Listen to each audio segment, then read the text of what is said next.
Right then, guys, welcome back to our first content of the National Hunt season. Feel like an absolute age since this last one, but here we are, myself and Bo. Thanks, obviously, for voting on what you wanted to hear from us first episode. The Ante Post was a massive, massive winner to say the least. So yeah, here we are, Bo. Welcome. Yep. Good to have No you back on pressure. again. No pressure with finding some winners first time up. No, no, not at all.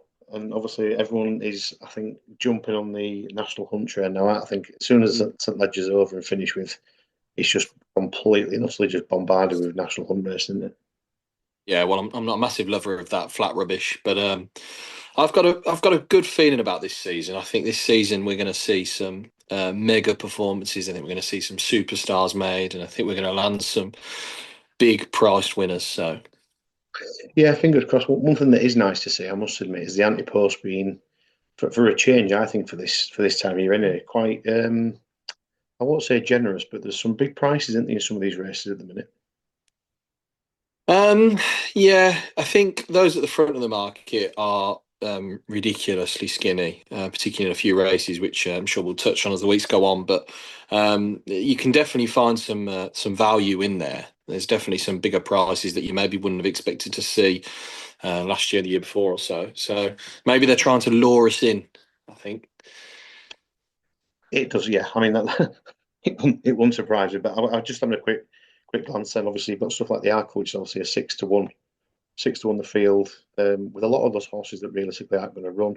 The Supreme obviously sat at 12-1 favourite with the Bambino Fever. So hopefully, like I say, over the coming weeks, we might be able to narrow a few of these down. We might be able to have a good go at it and try and throw out some decent anti-post selection. So we'll dive straight in, mate. I think you can start first, seeing as I haven't spoken to you for a while. I always like to hear your opinions. Um, what is the first anti-post selection for Bo for this coming season? Um, okay, a bit of pressure here, I suppose, going first and everything. Um, Yeah, the first one I've gone for is in the champion chase. The first thing I would say is that I massively respect Marine National and what he did last year in that race. I thought he was pretty monumental. I do have question marks about maybe the race falling apart a little bit, but you got to give him his credit.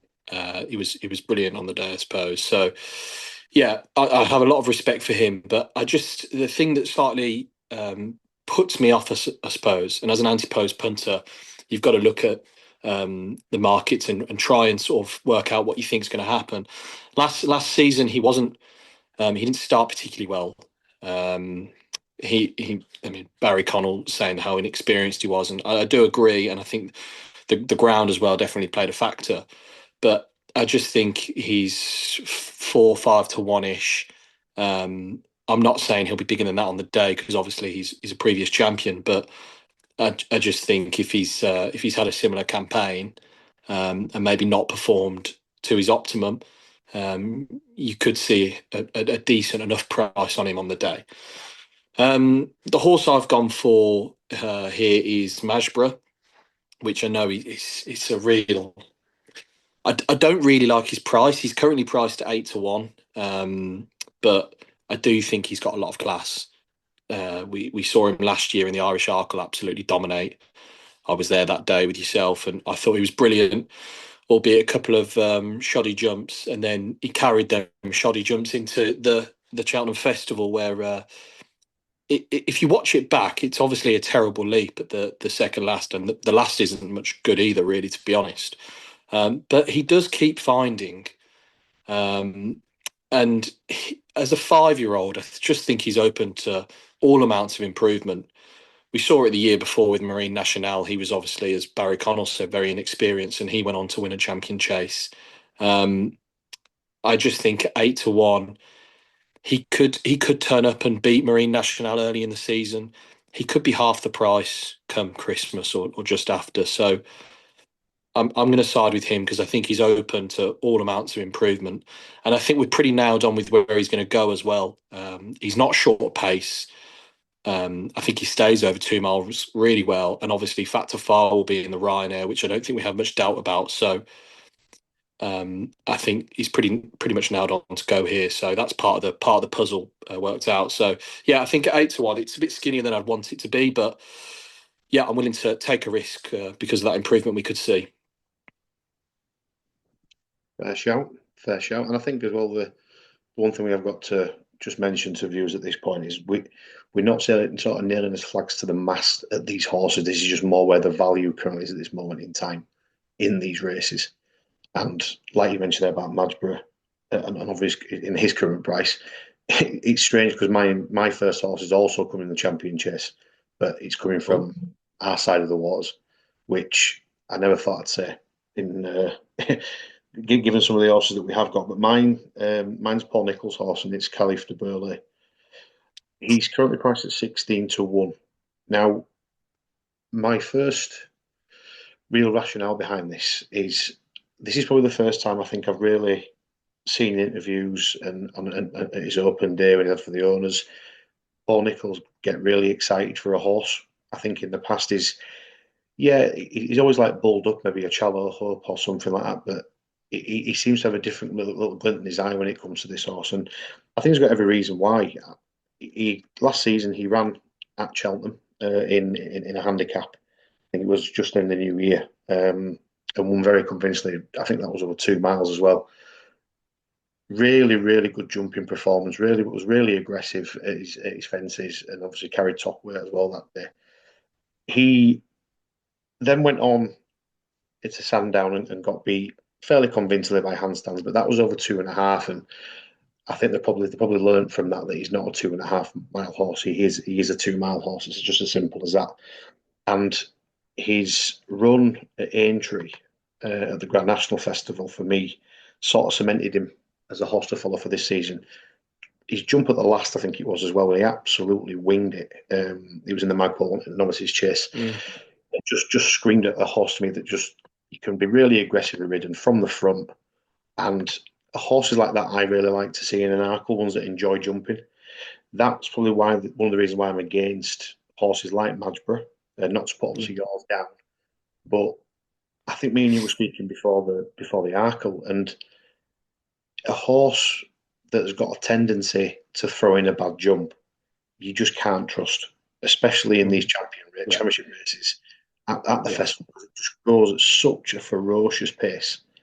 And when I look at Khalif de Berlais, and I'm just having a quick look now as well at the prices, I'll just run through a few of these horses that are in the betting.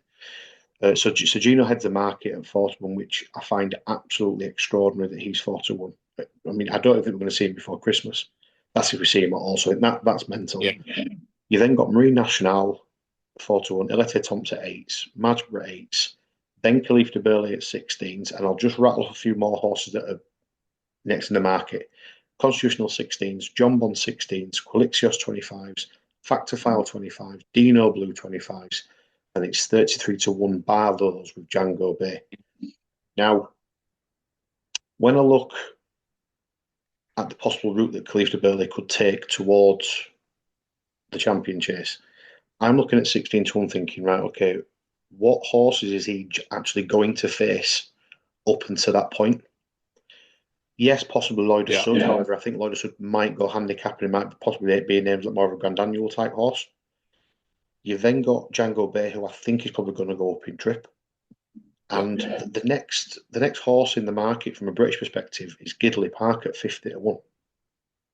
So I'm Mm, not saying for a minute that it's going to be an easy passage, but what I am saying is that I don't know what type of horses he's going to come up against between now and the champion chase that's going to really sort of bother him based on his performances we've seen towards the back end of the season.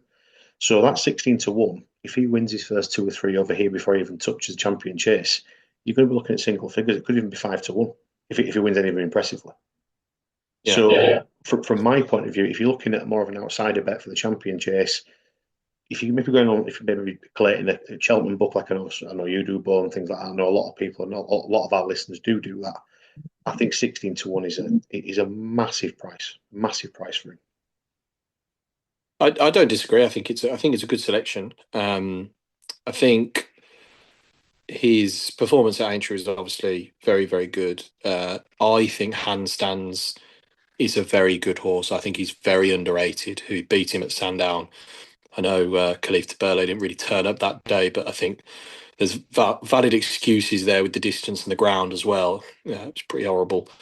But I was there that day at New Year's Day when he won at Cheltenham in the handicap, and I was staunchly against him purely from the fact that he was just turned 5. He was a 4-year-old only a few days before, and he was giving away lumps of weight. And you are right, he just went out and just jumped everything into submission and absolutely battered them. And I was really taken with that performance from there. So yeah, I think much like Masborough, he's gonna improve because he's only 5, open to all sorts of improvement. The one thing I would just touch on is you touched on it yourself. Sergino, I mean, he's not an Ante Post proposition at all. Um, with how poorly he was, and it's well documented, to go and back him at 4-1 for a championship race is just absolutely bonkers. I would advise anyone not to do that. I mean, he might come out and look like a world beater, but I think something like that you've just got to let go. Yeah, and not just that as Can't well, back but him. we also can't forget as well, and this isn't me being derogatory against the horse. At the time when he beat Ballyburn, we thought he was beating again another top quality chaser in Yeah, Ballyburn. Now I'm not yeah, saying Ballyburn isn't, but that form hasn't really been franked either. no. So for anybody to come out and back him in open company at 4-1 when like he might not even see a race course. I hope he does, and I hope we do see him. But if anyone's backing that at 4-1, I tip me out because you've probably got either more money than me or more sense than me because I just can't see why on earth you'd do that at all. Yeah, yeah, agree. And we put daft bets on, by the way. But I think even for us, that's maybe a little bit Oh, we too do far. put daft bets on. Yeah. Very daft indeed. Right then, mate. What's your second one? The second one is one that I've seen a few people talk about. I know Ginger Joe put him up the other day. Had a little word with Ginger Joe because I wasn't very happy. They put him up before me. I'm genuinely not copying him. Um, Anzadam is a horse I do really like. He came with a big reputation from France. He's unbeaten in 4 starts, 2 of them for Willie, owned by the Donnellys. He's only 5 years old. And I think, again, much like Masborough, he's open to all sorts of improvement when he steps up in grade. He sort of had an injury when he came in, so we didn't see him for a little while. And then he came back out in November as a 4-year-old and ran in sort of a more juvenile race and won very impressively against what were decent juveniles at the time. And then he came back out in January and won a grade 3 against older horses. And I just loved everything about the performance. I loved how he's a bit fizzy. Paul Townend afterwards said that he's a little bit fizzy. I really like that. Um, and I just thought he quickened away really, really nicely, like a good horse. I think the champion hurdle picture itself is quite interesting. So that's why I've kind of tried to pick something in here. Amsterdam's 20-1 currently, but it does make for a really interesting market, and people will have different views either way. My view is I don't think the new line should be favourite. Um, I think 4-1 or 9-2 is pretty short. He looked very impressive in the Turners last year, but I do think he beat 2 horses that maybe aren't speedsters. Let's say I think they're definitely stayers of the future. So just speeding past them isn't necessarily much of a barometer. Um, Lossy Mouth, I have a lot of respect for. It'd be interesting if she goes here. State Man's obviously getting older. Constitution Hill, you couldn't put too much confidence in, and then you're down to Woodoo and Anzadam. I can't imagine this will be Woodoo's aim. So it will be interesting what they do with Anzadam. They've obviously got the chance to go chasing with him. My view would be that he obviously had that injury which kept him away for a long time. He's only 5. I think keeping him over hurdles and seeing what he can do this season over hurdles would be the play for me. And I imagine they'll, because he's not been in a grade 1 yet, and he's only ran in sort of grade 2 and grade 3. I think they'll keep him to lower grades first off to keep him away from maybe Lossy Mouth and Stateman, and then probably throw him in at the deep end there, maybe at the DRF or something. I'm not sure, but yeah, I think 20 to 1.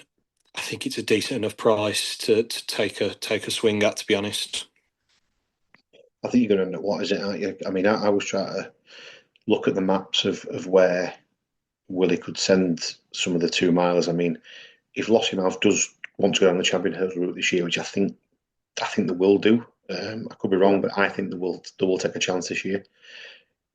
The mainstay, this, I mean, you've got Stateman, you've got Lossiemouth, and you've got Amsterdam, who will all have to go certain routes. Willie normally likes to keep them away from each other until the DRF, mm, like he did last year with Lossiemouth and Stateman. So yeah, it's going to be interesting. Amsterdam for me is probably the dark horse amongst the group of yeah. horses that you mentioned. I'm similar to you in the New Lion. I mean, I put a tweet out today just sort of trying to get the feel of what other people think as well. And I think a lot of people have the same opinion as what you just mentioned there, but in terms of his beating, obviously, Final Demand and the Yellow Clay, who look very good stayers, by the way. Both of them. I think the Mm. Yellow Clay is got a good chance in the stayers hurdle if they're staying hurdling, which I think they are. I think it's been confirmed today. And Final Demand will do well over fences. But if if the New Lion would have quickened past both of those, say at the bottom of the hill, then I would have then turned around saying, well, yeah, clearly got the speed for 2 miles. We've seen it before in the past with horse like 14 and things like that. But I just the New Line got past them the longer the race went on, rather than at the bottom of the hill. Yep. I actually thought we were getting roused at the bottom of the hill. If I'm honest with you, I thought it didn't quicken at all to start with. Um, Yeah. so yeah, there's question marks there. Totally agree with you on the Constitution Hill. Although to be fair, I will be one of those mugs that will probably dive in at 12 to 1 because I can't see it win at 12 to 1.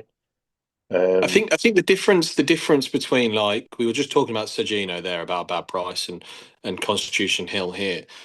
Constitution Hill is a significantly bigger price, and he has been there and done that. And we, I mean, he's run at Aintree last year. We don't know how he would have finished, but it wasn't totally awful. Um, so I think they're just completely different beasts. And you are talking about a 4 to 1 favourite in open company versus someone that's been there and done it. So I think you're more willing to take a risk on 12 to 1 Constitution Hill than you are 4 to 1 Sergino, is essentially my point. yeah, no, 100%. I mean, in effect, like you say, and I'm sure we'll talk more about this as the season goes on if we go into more detail on some of the races. But you're totally right. I mean, Constitution Hill in effect has fallen twice and ran a complete stinker at Mm, punches. yeah, Something's amiss. Every single person that's got an ounce of horse racing knowledge understands something was amiss at Punchestown because that's just not his natural running.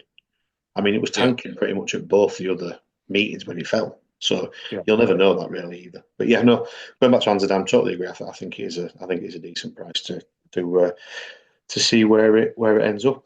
Um, my second horse is in the Arkle, and it's not one of the obvious ones. I'm not going to go with Kopek, and I'm not going to go with Lalamba. This horse, again, is just with me looking at how things might materialise in terms of the horses and looking at the market of who's going where. And it's Aranci, which is the JP horse.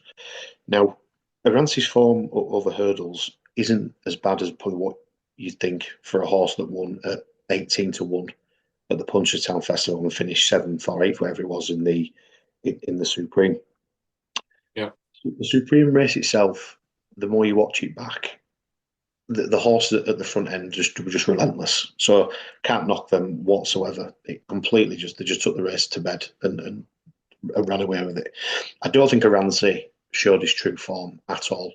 I don't think it was the ground either. I don't think it was the course because I mean, well, I don't know if you've been to Fairy House before. It won at Fairy House after Cheltenham. And Fairy House is just as probably undulating as what Cheltenham is. There's Mm.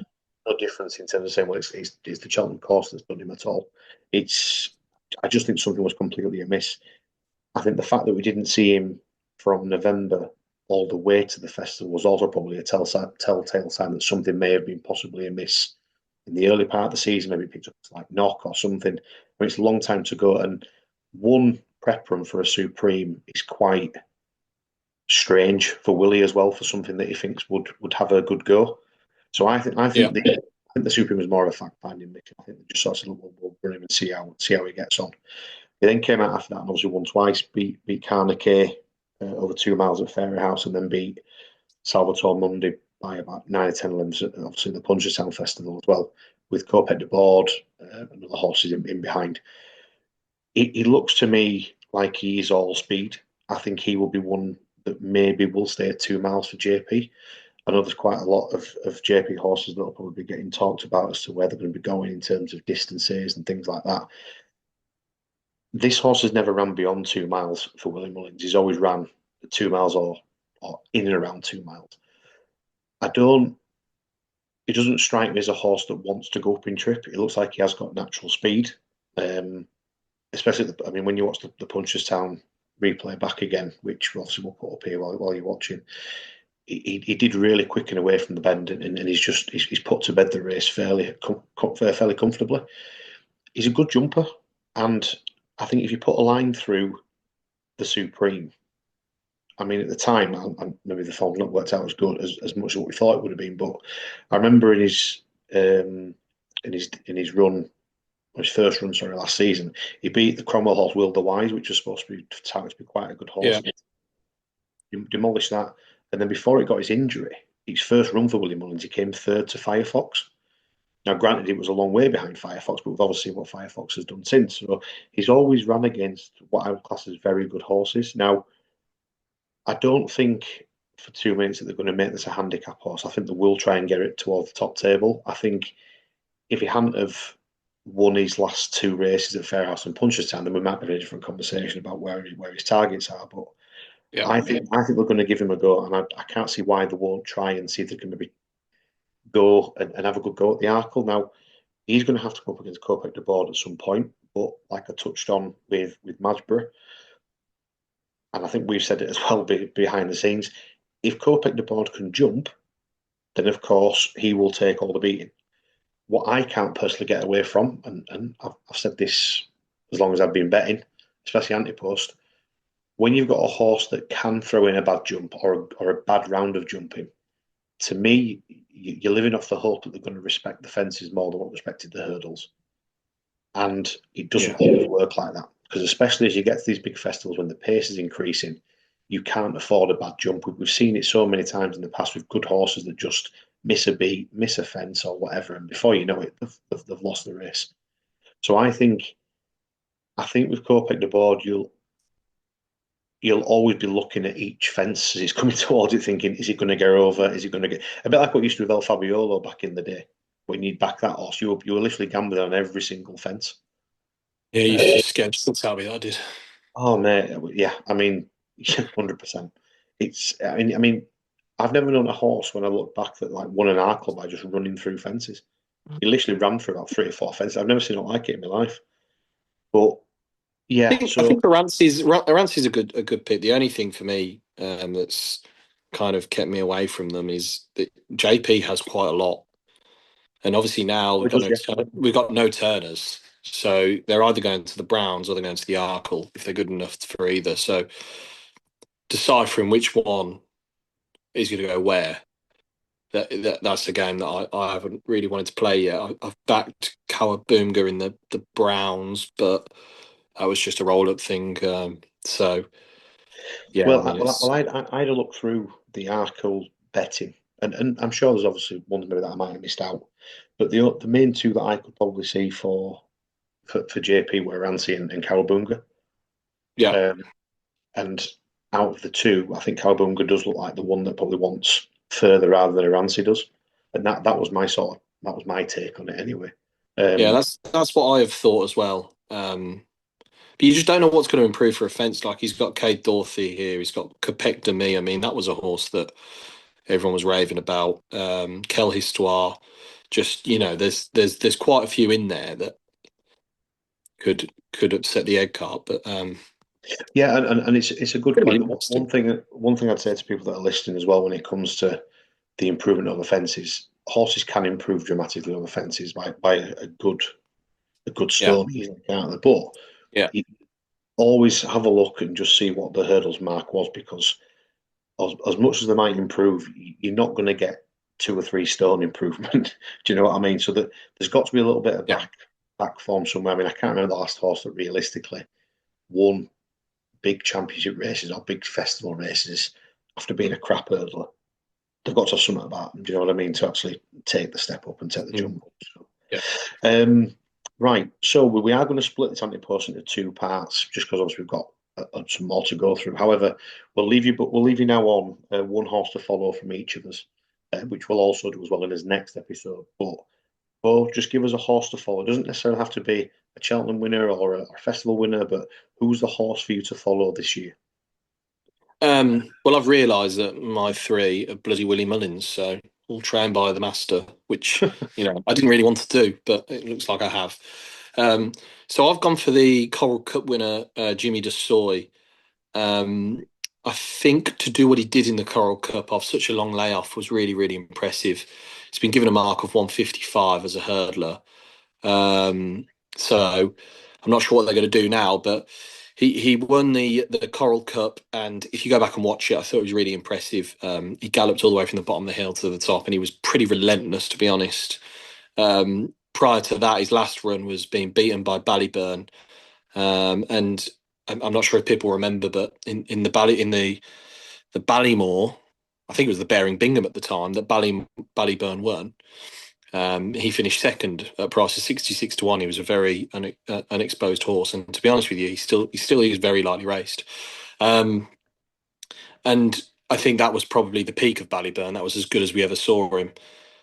There's talk on Twitter. If you look see Road to Cheltenham, he said that the owner's saying that he's going chasing.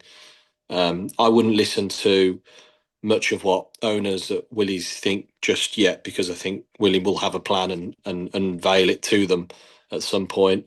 I think this lad would do a real bit of damage in the stayers. Um, but I think he's 25 to 1 for the stayers. He's 40 to 1 for the Browns. Um, I just think either way, he's going to have a very exciting novice chase campaign, or he'll definitely be one to follow in the open hurdles, the staying hurdles, if you want to do that. So, yeah, I just think Jimmy Dessoy, I think he won the Coral Cup so impressively. So, yeah, let's see where he goes. Very good, very good. Mine is also a Willie Mullins horse, but mine's a 5-year-old that we've seen once in a bumper back in April, which is Dr. de Mesnil. Um, won very impressively, won by 11 lengths at Cork in the National Hunt Flant race, won very easily indeed. That was over 2 mile 3 furlongs. Now, I'm sure it'll be prominent. I'm just going to quick double check. I'm sure it is. Yeah, he's prominent in both the Supreme and um, the Turner's novices as well. For me personally, this isn't a tip for future. This is just a tip in terms of moving forward. I think this horse will have a really bright future. Um, by Dr. Dino, who obviously we all know is a very, very good sire in terms of hurdlers, especially 2 mile ones. But yeah, I was really taken by the bumper performance. Jodie Townend kept it pretty simple, stayed midfield, smooth head away, and then just went away clearly, really over in the final furlong. Not saying you're going to get much of price on this horse, because obviously normally a Willie Mullins, if I said first time at bumper when they probably don't give you much change when you're putting your bet on. But if anybody does like the whole betting on a horse to win any race at festivals and stuff like that, I know Sky Bet normally do it. I won't put you off. I think it has got a very bright future, and it's owned by a syndicate as well, which is quite rare for Willie to have That's nice. to have a syndicate horse with such a good potential. So Yeah. hopefully it doesn't get bought, which Yeah. normally tends to happen. But MP, we'll open have to see. channel. Yeah, Yeah, that's the thing. it's definitely to be honest with you, I think it's probably the horse that I see talked about the most on Twitter. It's the one that I see the name crop up the most on Twitter. I think there's something exciting about the Supreme being the first race and all of that stuff, sort of 2 mile novice hurdlers going straight at it. That people get excited about Ante Post. It always seems to be one of the ones that gets the biggest talk quite early. So yeah, I've seen his name quite a lot on Twitter. Don't know that much about the horse, to be honest, but definitely sounds like one that you should get in your book. Yeah, I think as well though, but you know yourself when you're down there, you want to get off to a flyer, don't you? It's Yeah, always yeah. nice to get the Supreme winner because it just starts your week off or it starts your day off if you're down there. And You have it to get off to a flyer. yeah, well, it just sets you up, doesn't it? But it's just the whole thing is it's the first race of the festival. The atmosphere is superb when you're down there, and there's Yeah. just such a buzz around it. There really is. But the one thing I would say this year is I'm just looking forward to the season as on the whole, like the whole season. I think this Yeah. year will be very good. I think there's some good races where because Willie's got a massive interest now as well in the British title, you might Mm. see some good horses now coming over for stuff like the Betfair Chase for the King George. I Some of hope the so. ones, yeah, well, I think he will because I mean, if you look at it now, I mean, the amount of horses that he's now got for these type of races as well is just ridiculous. I mean, the King George market I was looking at the other day. I mean, I don't even know who he's going to send over, but he's probably got about two or three that would all have top chances if they were to come over. Yeah. Yeah, I would think Um, so. Uh, it'll be interesting. Like the likes of Woodham, it looks like it's going to come over quite a bit, which is only great for British racing to see such potential, such stars on show. Um, it's only a good thing. So yeah, I'm really looking forward to it all to all get started. I usually head to Chepstow every year, but I'm away this year, so I can't go to that. But that's always a great meeting. I definitely recommend going to that if anyone's looking for some early racing. Great race course. yeah, it's one place I've never been. I must admit, I haven't been to Chepstow before. But yeah, well, listen, guys, just a really nice short and sharp one, just to sort of get us back into the swing of things, and even me and Bo back into the swing of things. We haven't done it for a while either, so it's nice to It get feels off to weird. nice to get off to a cheeky little half hour anyway. And like I said, there'll be more input throughout the season. Before the season kicks off, we'll do more Ante Post stuff. And yeah, please get following us and things like that with some decent stuff to come.